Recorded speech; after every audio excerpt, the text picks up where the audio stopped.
در یاد من مانده هنوزم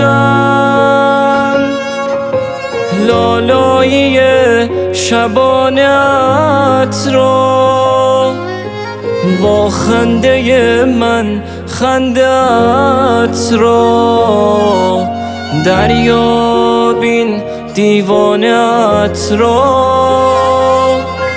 با تو شبت روشن چراغه این زندگی و خانه من.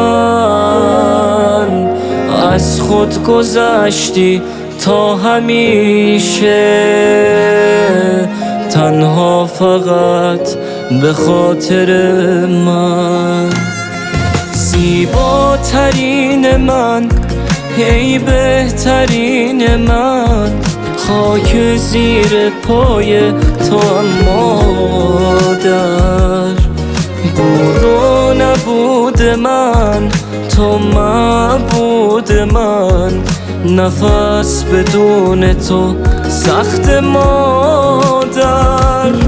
زیباترین من، ای بهترین من، خاک زیر پای تو هم مادر.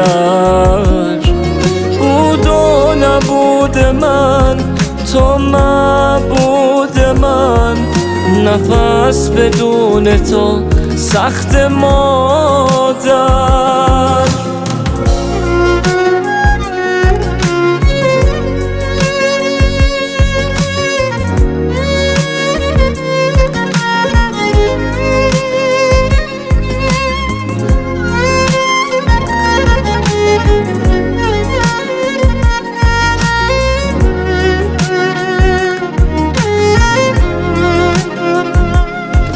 زبانیت به پای من رفت و پرچشید، غنچه دلت رسید و بدگت چشید.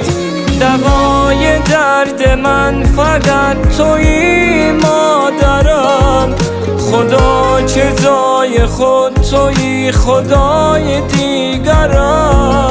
زیباترین من، ای بهترین من،